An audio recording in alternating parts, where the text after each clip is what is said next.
और तो स्टार्ट करते हैं फिर आज की क्लास। सो गुड इवनिंग सभी को। और जो हमारा फर्स्ट चैप्टर जिसका नाम है नंबर सिस्टम या संख्या पद्धति, इसमें हमने पिछली क्लास में दशमलव खत्म कर दिया था और रेशनल नंबर के बारे में थोड़ा सा जान लिया था। रेशनल नंबर यानी परिमेय संख्याएं क्या होती हैं। परिमेय संख्याएं पिछली क्लास में आपको बताया गया था। तो कौन बच्चा बताना चाहेगा कि परिमेय संख्याएं क्या होती है? हैंड रेज करो। कौन कौन स्टूडेंट बताना चाहता है कि परिमेय संख्याएं क्या होती है? वो हैंड रेज करिए। कौन बताएगा? सर मैं बताऊं? हैंड रेज करो, फिर मैं पूछ लूंगा जिससे पूछना होगा। पहले आप हैंड रेज कर लो। जो बच्चे जानते हैं परिमेय संख्याएं क्या होती हैं, मैंने पिछली क्लास में सभी को बताया था परिमेय संख्याएं क्या होती है। हाँ जी, ठीक है। तो मुझे बताएंगे, बस इतने ही हैंड रेज हुए हैं, बाकी लोग चलिए कोई बात नहीं। चलिए तो बताएंगे। चलिए विशाल आप ही बता दीजिए। सर जिस संख्या को हम पी क्यू के रूप में लिख सकते हैं उसे परिमेय संख्या कहते हैं। जैसे बटे में 1/2 हो गया। ओके, बस बस एक ही लाइन। कौन बच्चा पूरी डेफिनेशन बताएगा? पिछली क्लास में मैंने कहा था कि आधी अधूरा ज्ञान खतरनाक होता है। पूरा ज्ञान कौन देगा? कौन बताएगा पूरी डेफिनेशन? रिद्धि आप बताएंगे पूरा डेफिनेशन क्या होता है? Yes sir. बताइए। सर वे सभी संख्याएं जिन्हें पी क्यू के रूप में लिखा जाता है, जो क्यू जीरो के रूप में निरूपित किया जाता है, वह आता है परिमेय संख्या। जैसे 3 हो गया, फिर 3/2 हो गया, 0 इत्यादि। ये सब। ओके, और कौन बताएगा भाई? हाँ, AWM गेमिंग आप कुछ बताना चाह रहे हैं, आप बताइए।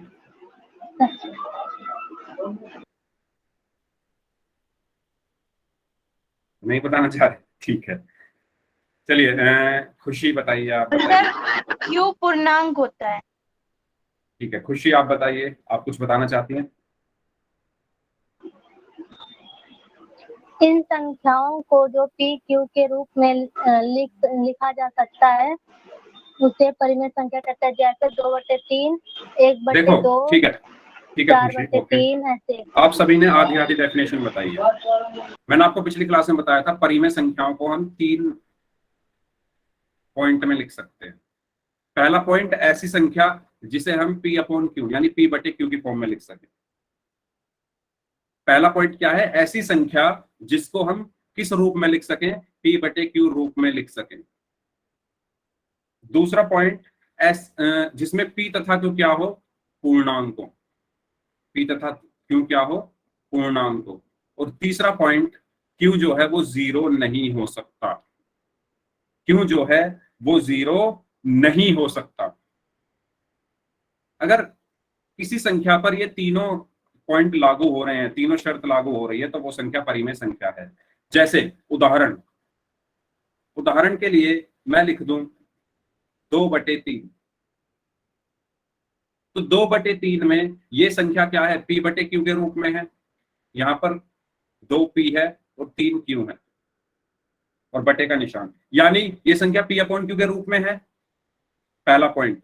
दूसरा पॉइंट, इसमें P तथा Q दोनों पूर्णांक हैं। देखो P भी एक पूर्णांक है और Q भी एक पूर्णांक है। पूर्णांक क्या होते हैं?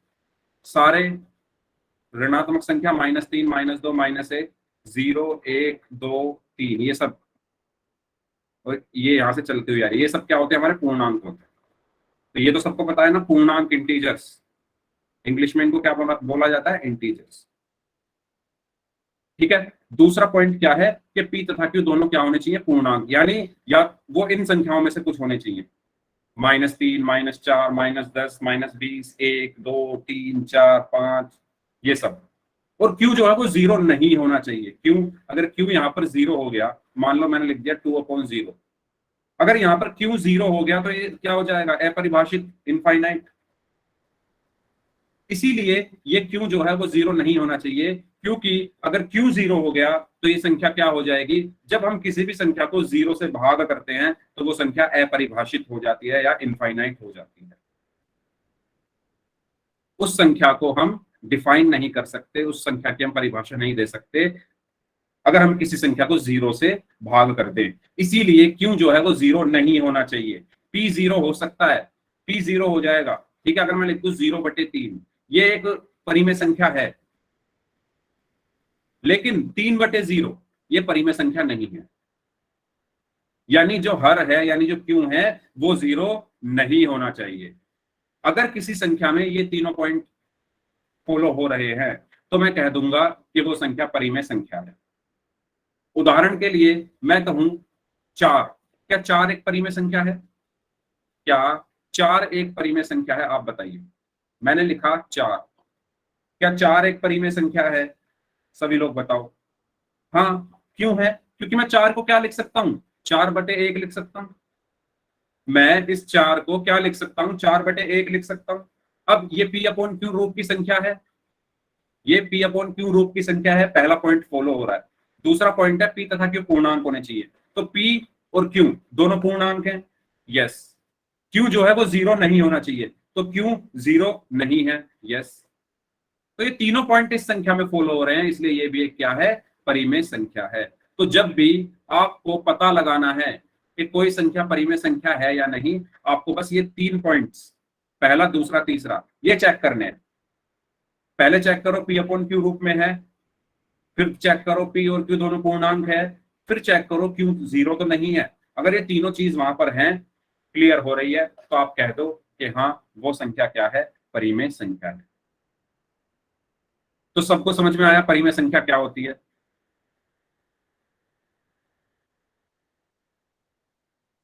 ठीक है, तो और इसको अच्छे से समझते हैं परिमेय संख्या के बारे में।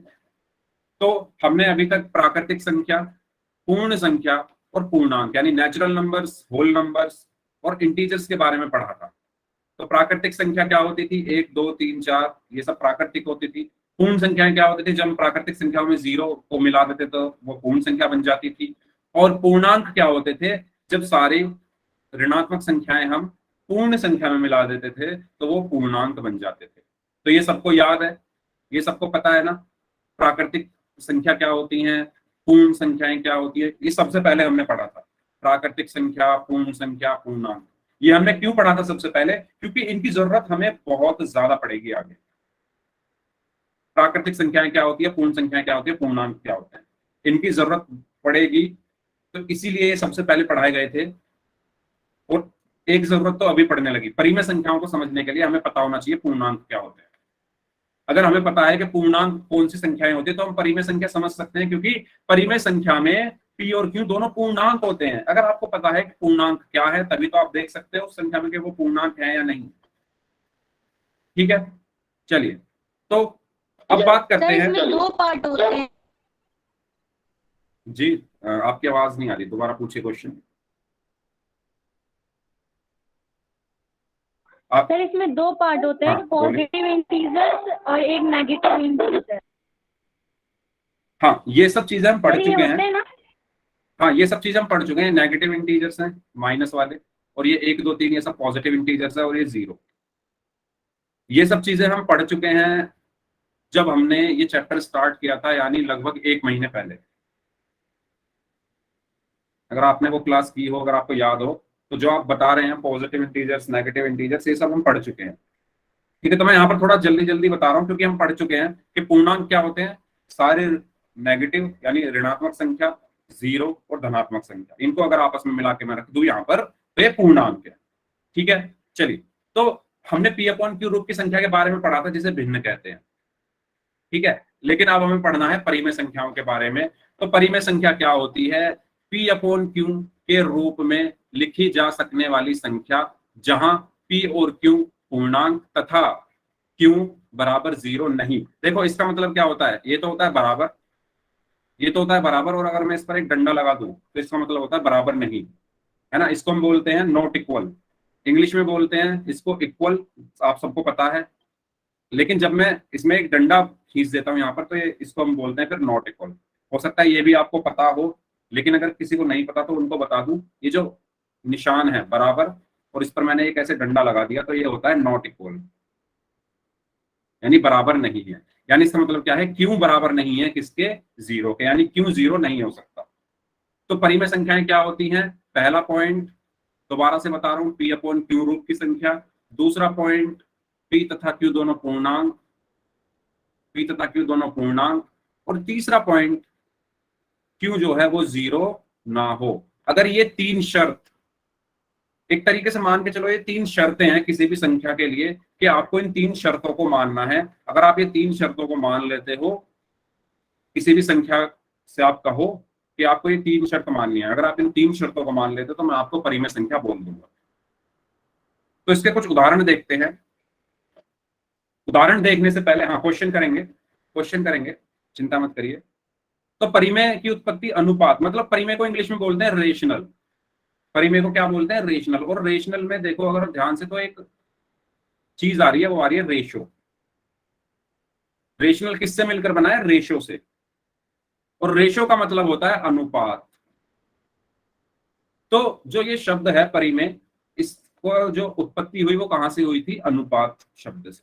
ठीक है, तो ये थोड़ा आपको आपकी नॉलेज बढ़ाने के लिए बता दिया गया है कि रेशनल नंबर है ना, इसमें रेशो आता है, इसीलिए इसको इसकी उत्पत्ति कहां से हुई थी, रेशो शब्द से, अनुपात से। ठीक है, तो ये थोड़ी आपकी नॉलेज बढ़ाने के लिए ये चीज बताई गई है। यस, अब बात करते हैं अनुपात यानी पी, अनुपात क्यू यानी पी बटे क्यू, क्यू बराबर जीरो नहीं हो सकता और इसी को हम क्या बोलते हैं, रेशनल नंबर। अनुपात का मतलब क्या होता है, रेशो का मतलब क्या होता है, ये रेशो का साइन होता है। अगर मैं लिख दूं 4:5 तो इसका मतलब क्या है, बेसिकली 4/5। अगर मैं लिख दूं 2:9, इसका मतलब क्या होता है, 2/9। और ये सब क्या है, हमारी परिमेय संख्याएं ही तो हैं। ठीक है, तो यहां से हमारे इस शब्द की क्या हुई थी, उत्पत्ति हुई थी। चलिए कुछ उदाहरण, जैसे 3/5, 9/2, 11/13, ये सब क्या है, परिमेय संख्याएं। क्यों है ये परिमेय संख्याएं, पहली चीज 3/5 में देखो, ये पी अपॉन क्यू रूप की संख्या है। पी और क्यू दोनों पूर्णांक हैं और क्यू जो है वो जीरो नहीं है, इसलिए ये कैसी संख्या है, परिमेय संख्या है।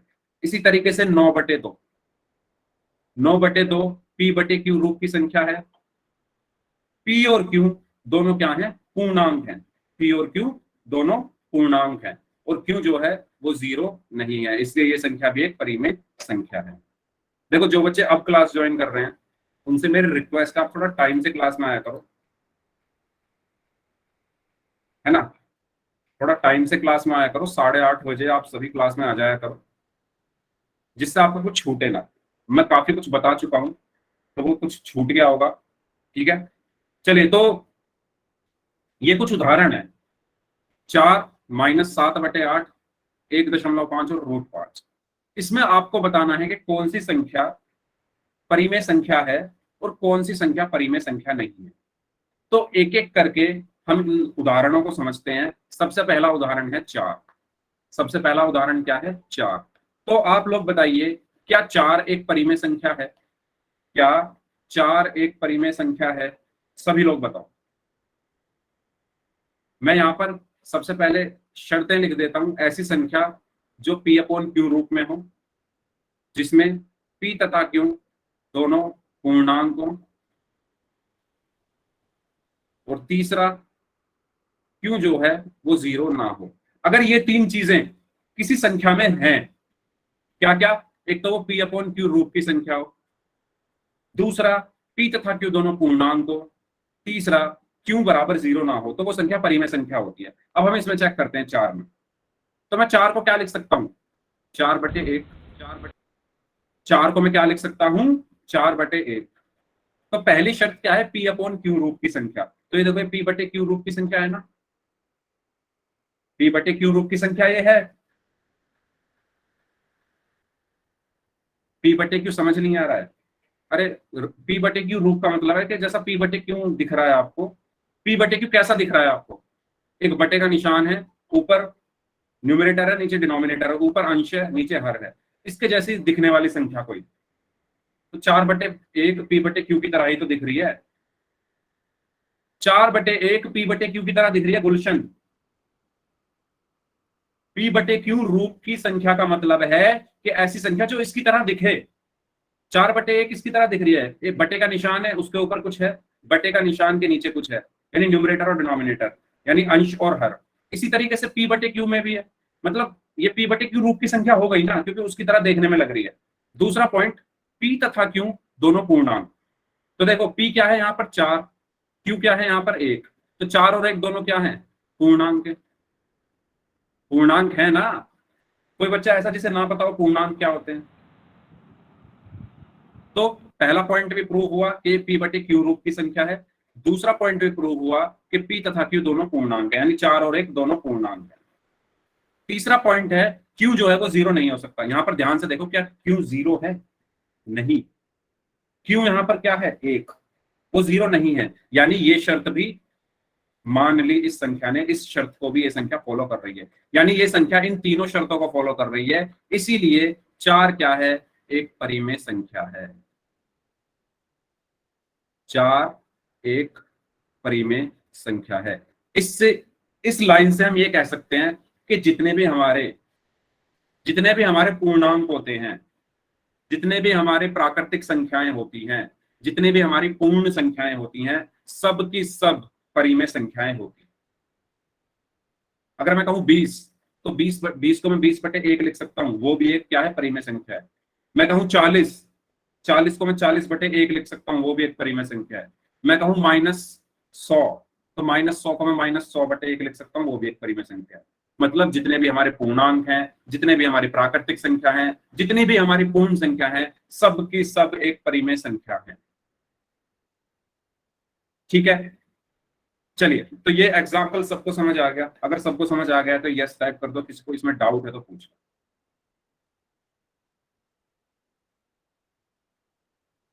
ठीक है, अगला एग्जाम्पल है -7/8। ठीक है, 4 तो है एक परिमेय संख्या। अब बात करते हैं -7/8 की।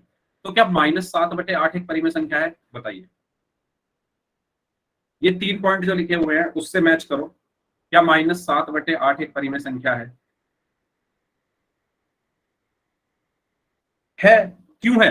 क्योंकि सबसे पहला पॉइंट, ये P बटे Q की जैसी दिखने वाली संख्या है। ये संख्या P बटे Q जैसी दिख रही है, जैसी P बटे Q दिख रहा है ऐसा ही ये संख्या दिख रही है। तो ठीक है, ये पॉइंट हमारा फॉलो कर लिया इसने। दूसरा है P तथा Q दोनों पूर्णांक होने चाहिए। P क्या है यहाँ पर -7, Q क्या है 8, दोनों क्या है, पूर्णांक है। ठीक है, दोनों क्या है, पूर्णांक है। -7 तथा 8 दोनों पूर्णांक हैं। किसी का माइक ऑन है? दोनों क्या है? रिद्धि, आपका माइक ऑन है। Thank you. पूर्णांक है। यस, तो इसमें -7 तथा 8 दोनों पूर्णांक हैं, तो इसलिए ये चीज भी यहाँ पर फॉलो हो गई। नेक्स्ट पॉइंट है Q 0 नहीं हो सकता। तो यहाँ पर Q कहाँ है 0? Q तो यहाँ पर 8 है, तो यानी ये पॉइंट भी फॉलो हो गया। इसका मतलब ये भी क्या होगी, एक परिमेय संख्या है, एक परिमेय संख्या है। सर तो ये 4 भी एक समझा परिमेय सकते संख्या थी। किसको समझ में नहीं आ रहा? सर ललेश देखो, कुमार। हाँ देखो ललेश, देखो यस। परिमेय संख्या जो होती है उसमें ये 3 पॉइंट होते हैं। पहला पॉइंट होता है अगर कोई संख्या P बटे Q रूप की है। दूसरा पॉइंट होता है P तथा Q दोनों पूर्णांक हैं। और तीसरा पॉइंट है Q 0 नहीं हो सकता। अगर किसी संख्या में ये तीनों चीज हो रही है तो वो संख्या क्या होती है, परिमेय संख्या होती है।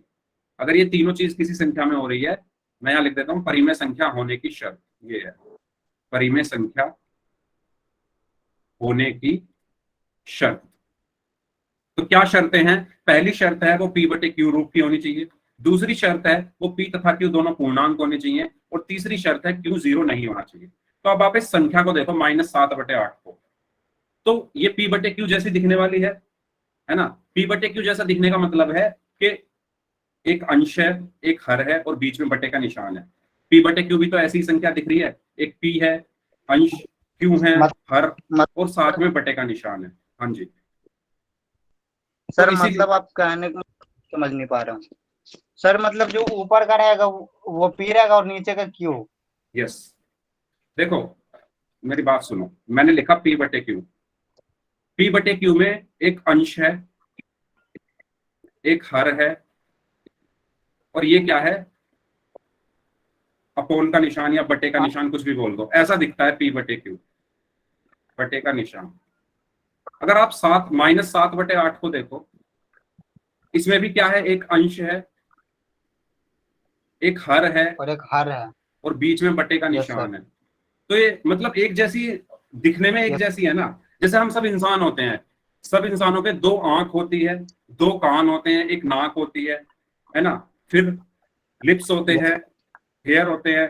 तो सब इंसान दिखते तो एक जैसे ही हैं, वो है कि शक्ल सबकी अलग अलग, किसी की आंख छोटी है, किसी की आंख बड़ी है, किसी की नाक मोटी है ना, किसी के कान बड़े हैं। तो ऐसा ही यहाँ पर है, दिख तो वो पी बटे क्यू की तरह रही है, हो वो कुछ भी सकता है, 7 8 कुछ भी से मतलब है, वो क्या हो सकते हैं, पूर्णांक हो सकते हैं। हो वो कुछ भी सकता है ऐसे मतलब है, वो पी तथा क्यू दोनों क्या हो सकते हैं, पूर्णांक हो सकते हैं, सिर्फ पूर्णांक। समझ में आया? ऐसी संख्या Yes, sir. जो इसकी तरह दिखे, पी बटे क्यू की तरह। जैसे हम सब इंसान दिखते हैं, सबकी 2 आंखें होती हैं, है ना, दिखते तो एक जैसे ही है, मतलब शक्ल अलग अलग होती है, लेकिन जो स्ट्रक्चर है, हमारी बॉडी का जो स्ट्रक्चर है वो एक जैसा है। ऐसे ही है, इन संख्याओं का स्ट्रक्चर कैसा होता है, ऊपर अंश, नीचे हर, बीच में बटे का निशान। ऐसी यही संख्या है, ऊपर अंश है, नीचे हर है, बीच में बटे का निशान है। लेकिन दूसरी कंडीशन में आपको बताया गया है कि पी और क्यू क्या हो सकते हैं, मतलब आंख और नाक कैसी हो सकती है, वो कैसी हो सकती है, पूर्णांक। पी तथा क्यू क्या होने चाहिए, पूर्णांक होने चाहिए।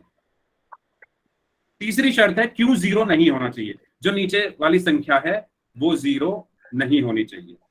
तो इस क्वेश्चन में अगर आप ध्यान से देखो तो ये पी बटे क्यू की तरह संख्या है, नीचे 1 होता है, तो क्या हो गया, एक पूर्णांक है हमारा। काजल, अगर नीचे 1 है, सर कोई भी हाँ पूछो।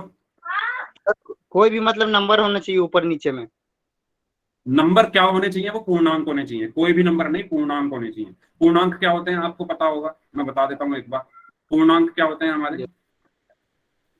आपको याद होगा जब हमने शुरू में क्लासेस करी थी तो मैंने पूर्णांक के बारे में बताया था। पूर्णांक होते हैं हमारे Yes. माइनस वाली संख्या, जैसे -3 -2 -1, फिर Yes. 0 सर, जो 1 भी 2 3, हाँ का प्लस हो गया। इनमें से संख्याएं होनी चाहिए, 4 5 6, मतलब ये आगे तक चलती रहेंगी, अनंत तक जाती हैं अनगिनत है। ये भी अनंत तक जाती है, मतलब ये संख्याएं होनी चाहिए हमारी पी तथा क्यू की जगह।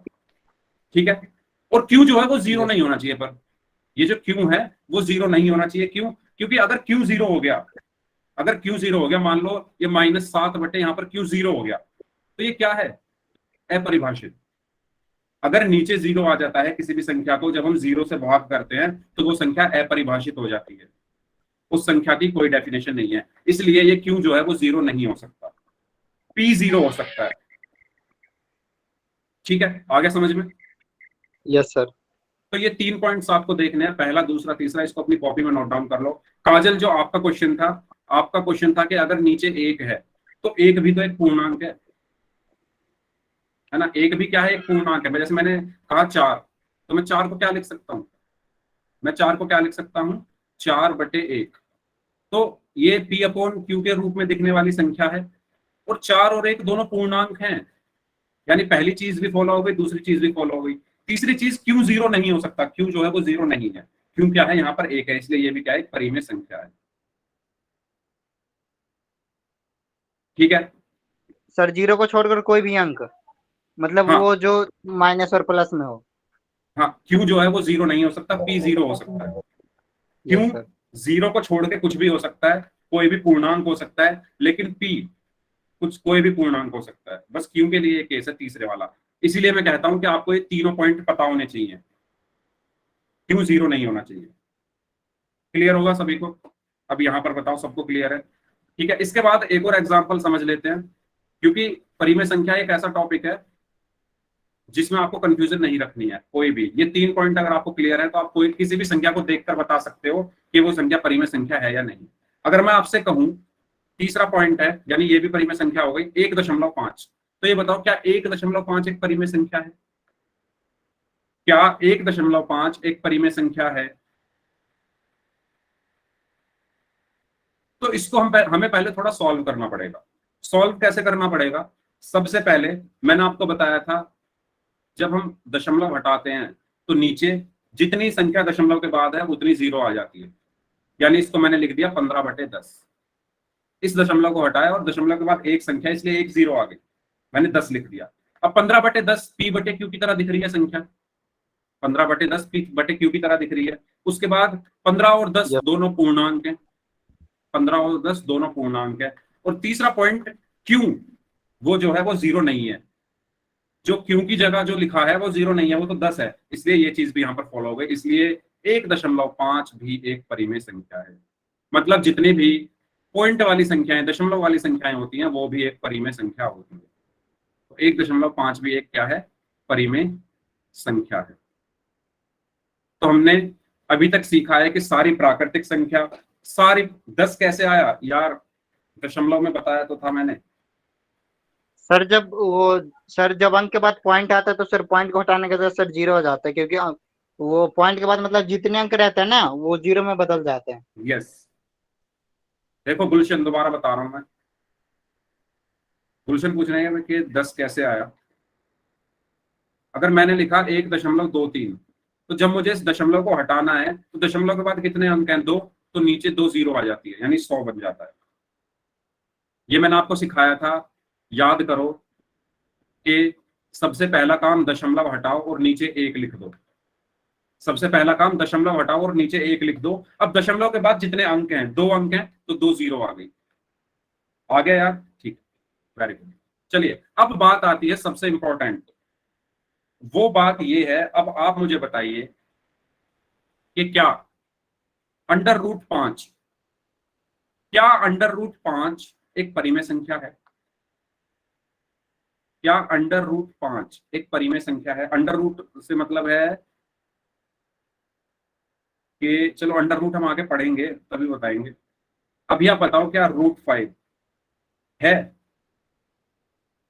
अच्छा, रिद्धि बोल रही है नहीं है, बाकी सब बोल रहे हैं। बताइए बाकी लोग। देखो, मैंने आपको बताया कि सबसे पहले आप संख्या को देखो ध्यान से, और अपने ये जो 3 पॉइंट हैं उससे थोड़ा कंपेयर। सर ये तो अप्रिमेय हो जाएगा ना, इरेशनल नंबर हो जाएंगे।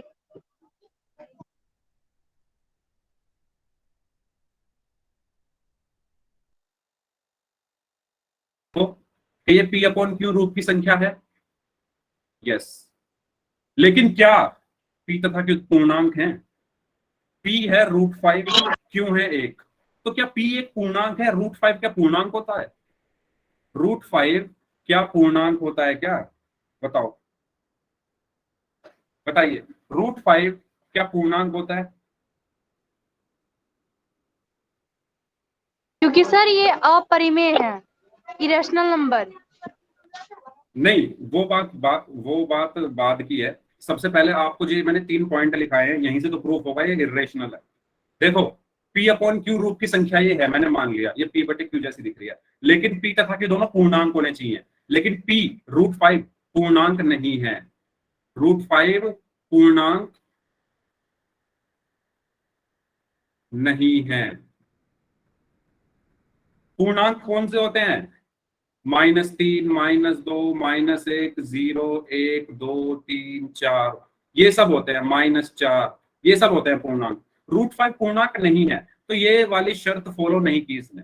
जो दूसरी शर्त थी P तथा Q पूर्णांक है, वो फॉलो नहीं हुई, इसीलिए ये परिमेय संख्या नहीं है। समझ में आया? अब पता चला ये 3 पॉइंट कितने इंपॉर्टेंट हैं। अगर आपके पास कोई संख्या है तो आपको इन तीनों पॉइंट से कंपेयर करना पड़ेगा पहले। सर क्या तो मेरा ये गलत है? आपने क्या आंसर दिया था? आपने ये कहा था ना पूर्णांक, ये परिमेय संख्या नहीं है, तो आपका आंसर सही है। रिद्धि का आंसर सही था। 5 की बात नहीं हो रही, √5, ये रूट का निशान, इसको हम स्क्वायर रूट बोलते हैं, वर्गमूल। सर सिर्फ हमने 5 की पढ़ा था बात ना नहीं। पहले पिछली क्लास में। हाँ, बताओ, समझ में आ गया सभी को? तो आप मुझे ये बताओ, अब मेरा आपसे एक क्वेश्चन है, क्या सभी ऐसी संख्याएं जिस पर स्क्वायर रूट हो, जिस पर रूट चढ़ा हो, वो पूर्णांक नहीं होंगी? क्या सभी ऐसी संख्याएं जिस पर रूट हो वो पूर्णांक नहीं होंगी? अगर आप मेरी बात से सहमत हो तो यस टाइप करो, अगर आप मेरी बात से सहमत नहीं हो तो नो टाइप करो। सुमित कुमार सहमत नहीं है मेरी बात से, काजल भी सहमत नहीं है मेरी बात से, रिद्धि भी सहमत नहीं है। ठीक है, तो काजल आपको ऐसा क्यों लगता है कि मैं गलत बोल रहा हूं?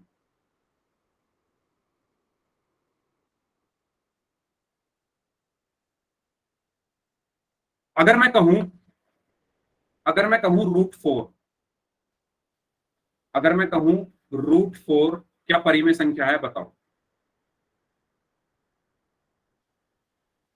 अगर मैं कहूं √4 क्या परिमेय संख्या है, तो क्या ये परिमेय संख्या है?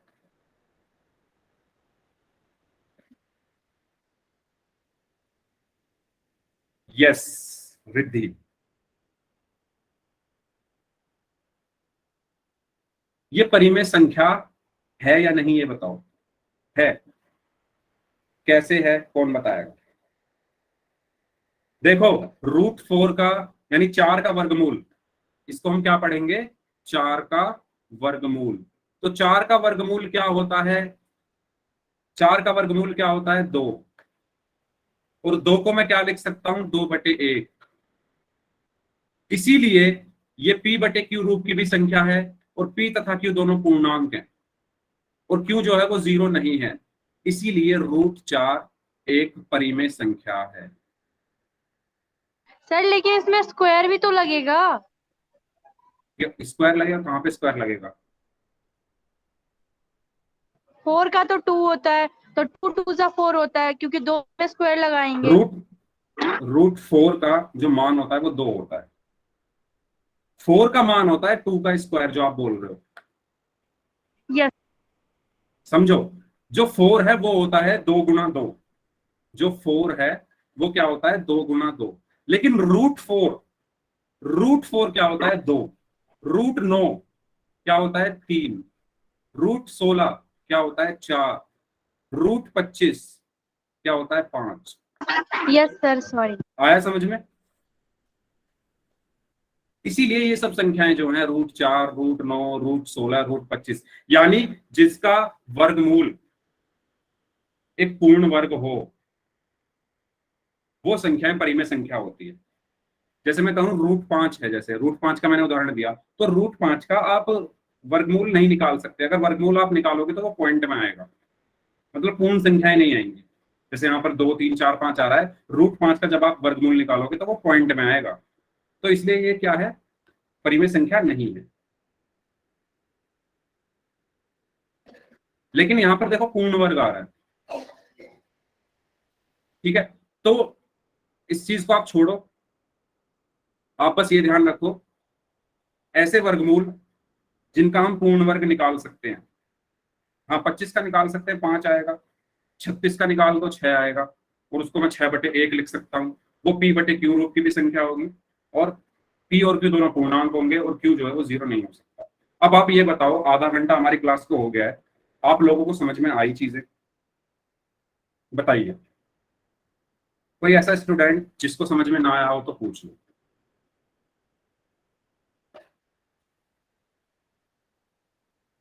सभी लोग बताओ। इस टाइम क्लास में ऑलमोस्ट 40 बच्चे हैं, तो सभी लोग मुझे बताओ, कोई ऐसा स्टूडेंट जिसको कुछ भी समझ में ना आया हो। तो सर 3 का रूट क्या होगा? इसका रूट 3 का रूट? Yes sir. 3 का रूट आपको निकालना पड़ेगा, एक विधि होती है ये वाली, यहां से उसको निकालना पड़ता है जोड़े बना बनाकर। तो वो अभी आपके उसमें है नहीं, तो उसकी आपको जरूरत पड़ेगी नहीं। हमें किसकी जरूरत है? जो पूर्ण वर्ग होते हैं। ठीक है, पूर्ण वर्ग जैसे 1, 4, 9, 16, जिनके हम निकाल सकते हैं, तो वो सब होती है हमारी परिमेय संख्याएं। जिनके हम नहीं निकाल सकते वो होती हैं अपरिमेय संख्याएं, इर्रेशनल नंबर। तो आपको बस इतना ही याद रखना है कि जिनके हम वर्गमूल निकाल सकते हैं, जैसे 4 का 2 हो गया, 9 का 3 हो गया, 16 का 4 हो गया, 25 का 5 हो गया, जिनके हम वर्गमूल निकाल सकते हैं वो होती है हमारी परिमेय संख्याएं जिनके हम नहीं निकाल सकते, जैसे √2, √5, √6, √7, √11, इनके वर्गमूल हम नहीं निकाल सकते। तो इसलिए ये सब क्या है, मेरी अपरिमेय संख्या। तो अभी हम क्या पढ़ रहे हैं, परिमेय संख्याओं के बारे में पढ़ रहे हैं, तो इसी पे फोकस रखते हैं अपना। तो बताओ सबको क्लियर हुआ ये? फिर पोल में क्वेश्चन करते हैं। सबको समझ आ गया कौन सी संख्या परिमेय संख्या होती है? तो अगर मैं कहूं आपसे √144 क्या परिमेय संख्या है? √144 क्या परिमेय संख्या है? देखो ये हम आगे पढ़ेंगे कि √144 का मान कैसे निकालें, आप लोगों को आता होगा, ठीक है। तो जिनको आता है अच्छी बात है, जिनको नहीं आता वो हम बाद में पढ़ लेंगे। तो आप क्या करो, 144 का निकाल कर देख लो। कैसे निकालोगे? पहले इसको 2 से भाग करोगे, 2 7 14, 2 2 4, फिर दोबारा 2 से करोगे, 2 3 6, 2 6 12, फिर दोबारा 2 से करोगे 18, फिर दोबारा 2 से करोगे, फिर 3 3 9, फिर 3 1 3। ऐसे ही तो करते हैं यार। अपना माइक बंद कर लो, किसी का माइक ऑन है, रिद्धि। ये ऐसे ही तो करते हैं। फिर इसके बाद हम जोड़ा बनाते हैं इनका, ठीक है। जब हमें वर्गमूल निकालना होता है तो हम जोड़ा बना देते हैं। तो एक जोड़ा ये बना, एक जोड़ा ये बना, एक जोड़ा ये बना। तो यहां से आया मेरे पास क्या, एक जोड़े से 2 आया, इस जोड़े से 2 आया, और इस जोड़े से 3 आया। इनकी फिर आपस में हम गुणा कर देते हैं। तो 2 गुणा 2 गुणा 3 कितना हुआ? 2 दूनी 4 तिया 12। तो 144 का जो वर्गमूल आया वो आया 12। और 12 को मैं क्या लिख सकता हूं? 12/1। और ये क्या है? एक परिमेय संख्या है, ठीक है। जिसको ये नहीं आता निकालना, चिंता मत करो, आगे सीखेंगे हम इसको भी। वर्गमूल निकालना, घनमूल निकालना, कुछ नहीं बचेगा, सब होगा।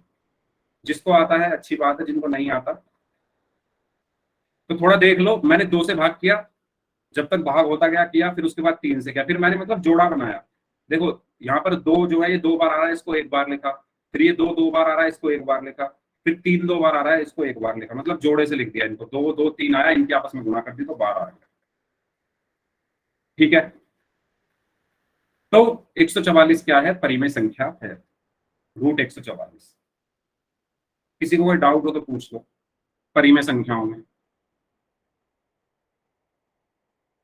तो इसी तरीके से हमें करना है। तो यहाँ पर 4 क्या है? एक परिमेय संख्या है। -7/8 भी एक परिमेय संख्या है। 1.5 भी एक परिमेय संख्या है। लेकिन √5 परिमेय संख्या नहीं है। क्यों नहीं है? क्योंकि √5 को जब आप सॉल्व करोगे, √5 का आप वर्गमूल नहीं निकाल सकते, है ना। √5 का वर्गमूल कैसे निकालोगे? 5 एकम 5 आया, अब जोड़ा बन ही नहीं रहा कुछ किसी का, एक 5 आ रहा है बस, तो इसका वर्गमूल हम नहीं निकाल सकते। तो इसलिए ये परिमेय संख्या नहीं, ठीक है। बताओ, हाँ करते हैं क्वेश्चन श्वेता। चलिए ठीक है। लेकिन 0 एक परिमेय संख्या है, ये अब सभी लोग ध्यान रखें। 0 क्या है? एक परिमेय संख्या है। क्यों? क्योंकि 0 को मैं क्या लिख सकता हूँ? 0/1। और ये p/q जैसी दिख रही है। p तथा के दोनों पूर्णांक हैं, और q जो है वो 0 नहीं हो सकता। तो यहाँ पर q क्या है? 1 है, तो इसलिए 0 क्या है? एक परिमेय संख्या है, ठीक है। तो चलिए क्वेश्चन की तरफ चलते हैं। सभी लोग रेडी हो क्वेश्चन के लिए? पोल में क्वेश्चन करते हैं, ठीक है। तो क्वेश्चन है आपका, निम्न में से कौन सी संख्या परिमेय संख्या नहीं है? कौन सी संख्या परिमेय संख्या नहीं है? तो अभी अभी मैंने सिखाया कि कौन सी संख्या परिमेय संख्याएं नहीं होती। तो सभी बच्चे इस क्वेश्चन का आंसर पोल में करेंगे। पोल आपकी स्क्रीन पर आ चुका है, करिए। सभी लोग इस क्वेश्चन का आंसर करिए। निम्न में से कौन सी संख्या परिमेय संख्या नहीं है? तब तक मैं उन बच्चों के नाम ले लो जिन्होंने पिछली क्लास में पोल में आंसर किए थे। तो खुशी, पूजा, राज, विशाल, मनोज कुमार नाम से हैं, अनार सिंह नाम से, हिमांशु, गब्बर गेमिंग, शिवानी, रीना देवी नाम से हैं, ब्लैक जोकर, कुंवर सेन नाम से हैं, Gulshan Kumar, Sunny, sorry Kajal, Vandana, only red 777, Mohammad Akhtar Khan, Geeta Lohia, AWM gaming, Palak Kumari, Mohammad Kaif, Nazuk Singh नाम से हैं, सावन सूद हैं, राम कुमार, रंजीत नाम से हैं, यश हैं, राजा मिश्रा के नाम से हैं, श्वेता जायसवाल, संजना शर्मा और विनोद कुमार मिश्रा के नाम से हैं, शाहनवाज खान के नाम से हैं, चुनबत कुशवाहा नाम से हैं, देवेंद्र कुमार नाम से हैं एंड राजेश कुमार। तो ये वो बच्चे हैं जिन्होंने पिछली क्लास में पोल में आंसर्स किए थे। वेरी गुड, यस, करिए सभी लोग। 25 लोगों के आंसर आ चुके हैं, 22 के ठीक है, 3 के गलत है। मैं सोच रहा था सभी सही देखें, बाकी लोग करिए आंसर।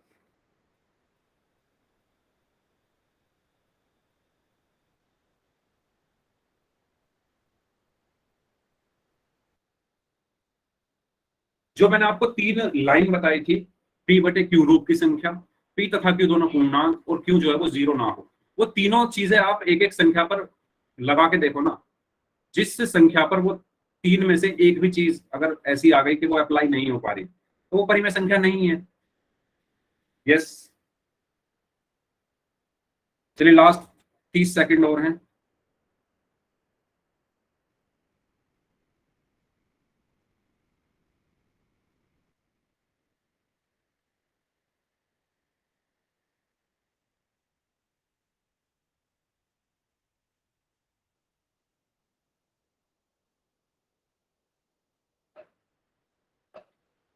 अगर आप क्लास में इंटरेस्ट अपना बढ़ाओगे ज्यादा, तो आपको क्लास बहुत अच्छी लगेगी, बहुत सारी चीजें आपको सीखने को मिलेगी।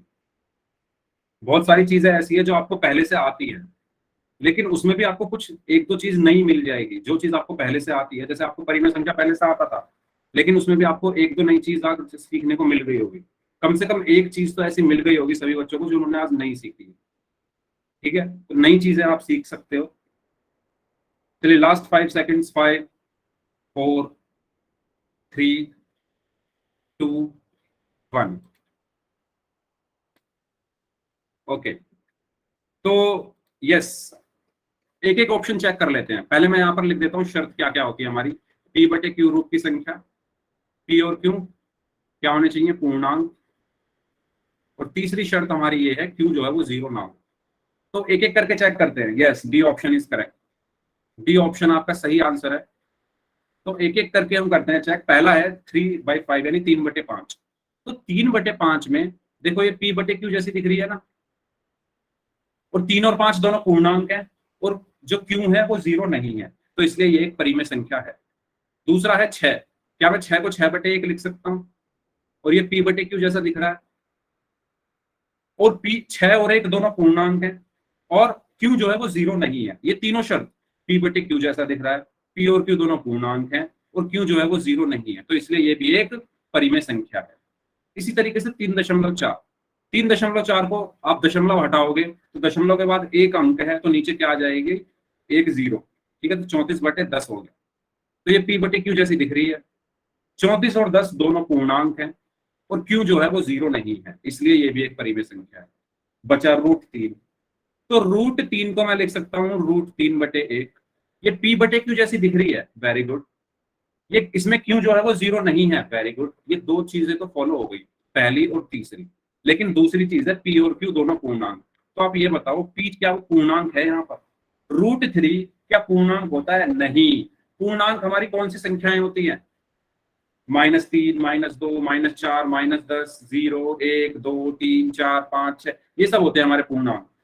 लेकिन अंडर रूट वाली संख्या, रूट वाली संख्याएं हमारे पूर्णांक नहीं होती।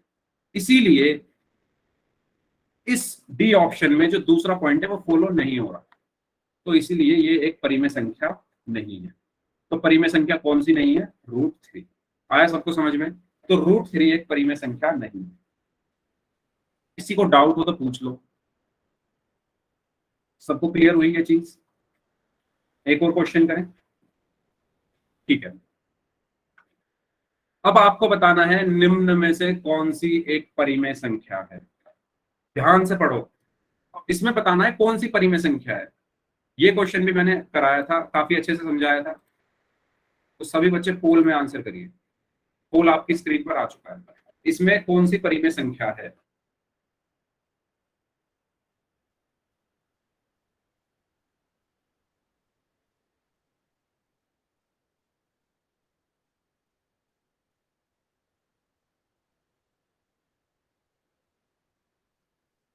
कौन सी संख्या परिमेय संख्या है, ये बताना है आपको।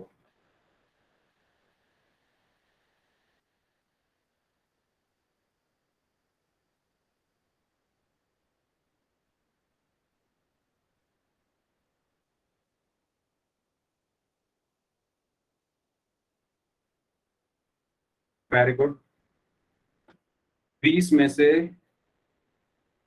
17 लोगों का आंसर सही है, 3 का गलत है।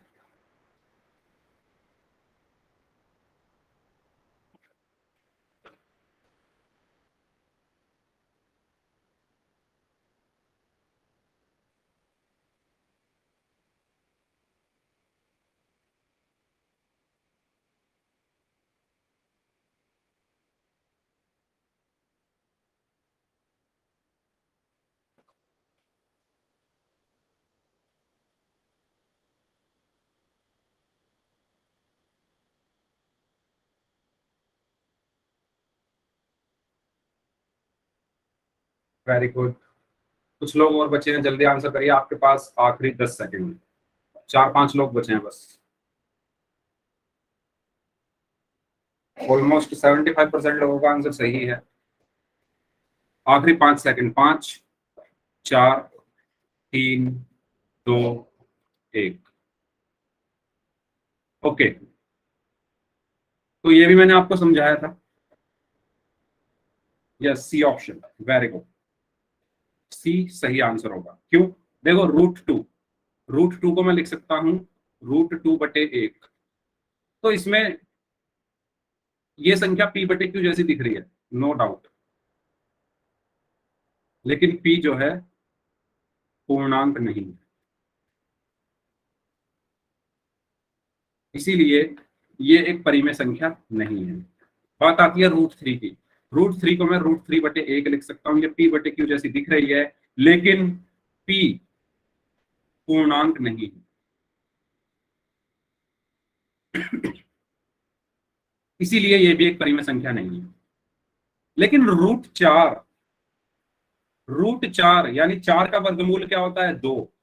2 को मैं क्या लिख सकता हूँ? 2/1। ये p/q जैसी भी दिख रही है, p और q पूर्णांक भी हैं, और q जो है वो 0 नहीं है, इसीलिए ये संख्या क्या है? परिमेय संख्या है। ये संख्या क्या है? परिमेय संख्या है। और √5 के लिए भी ये √5/1, लेकिन √5 पूर्णांक नहीं है,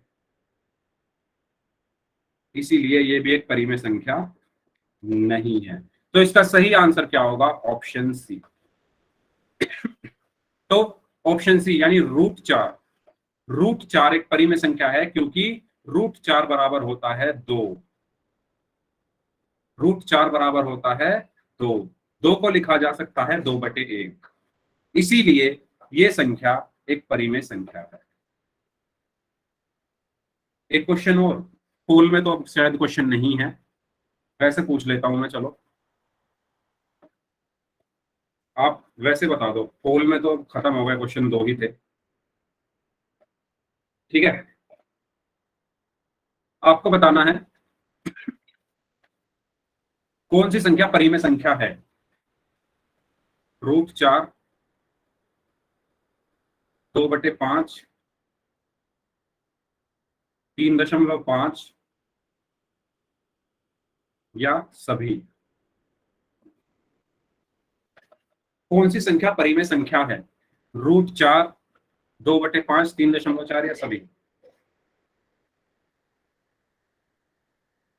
ठीक है, वेरी गुड, यस, सभी, एक्सीलेंट। क्योंकि √4 बराबर 2, इसको मैंने लिख दिया 2/1। 2/5 को 2/5 ही रखा। 3.5 को मैं लिख सकता हूँ 35/10, और ये तीनों ही संख्या क्या है? मेरी परिमेय संख्या है, इसीलिए इसका आंसर होगा ऑप्शन डी यानी सभी। ठीक है, चलिए यहाँ अब बताइए, परिमेय संख्या में कोई डाउट किसी को? परिमेय संख्या आप पहचान लोगे ना? अगर आपसे कोई, आपके सामने कोई संख्या लिख दे एक, और आपसे कहे कि बताओ क्या ये परिमेय संख्या है, तो आप पहचान सकते हो ना? आपको क्या करना है? बस 3 चीजें चेक करनी है, जो मैं आपको बता चुका हूँ। पहली चीज, p/q की जैसी दिखे, p और q दोनों पूर्णांक हो, और q जो हो वो 0 ना हो। ठीक है, तो ये 3 चीजें आपको जो है चेक करनी है और आपको बता देना है। चलिए, तो आगे बढ़ते हैं। अब बात करते हैं ऑपरेशंस ऑन रेशनल नंबर्स, यानी परिमेय संख्याओं पर संक्रियाएं, यानी रेशनल नंबर्स को हम कैसे जोड़ते हैं, कैसे घटाते हैं, कैसे गुणा करते हैं और कैसे भाग करते हैं, ये हमें सीखना। तो आपको याद होगा भिन्नों को कैसे जोड़ते हैं। कितने बच्चों को याद है ये कि भिन्नों को कैसे जोड़ते थे? उसी तरीके से हम परिमेय संख्याओं को जोड़ते हैं। तो स्टार्ट करते हैं एडिशन यानी योग, और एक क्वेश्चन की हेल्प से समझते हैं। 7/8 और 5/3 का योग करना है। मैं देखना चाहता हूं कितने बच्चे इसको कर सकते हैं। तो सभी बच्चे इस क्वेश्चन को सॉल्व करके दिखाओ। ये हमने किए थे, अगर आपको ध्यान हो, जब हमने भिन्न पढ़ा था, फ्रैक्शन जब पढ़ा था, उसमें हमने समझा था कि कैसे हम जोड़ते हैं। तो ऐसे ही जोड़ना है। पहले आप जोड़ो सभी लोग।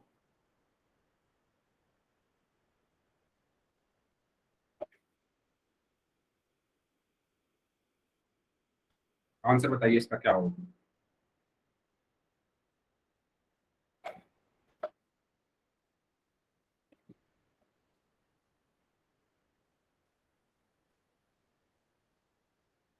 यस।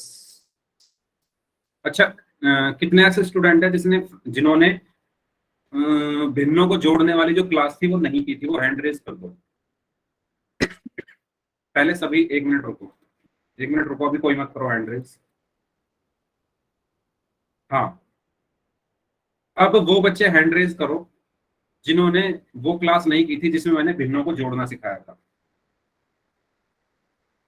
मैं देखना चाहता हूँ कितने बच्चे ऐसे हैं जिन्होंने वो क्लास नहीं की थी जब मैंने भिन्नों को जोड़ना सिखाया था। सबने की थी क्या? बस एक बच्चे ने नहीं की।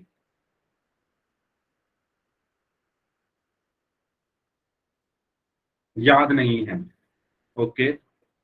अच्छा, जिन्होंने की थी और याद नहीं है वो भी हैंड रेज कर दो। जिन्होंने वो क्लास की थी लेकिन भूल गए हैं कि कैसे करते थे, वो भी हैंड रेज कर दो।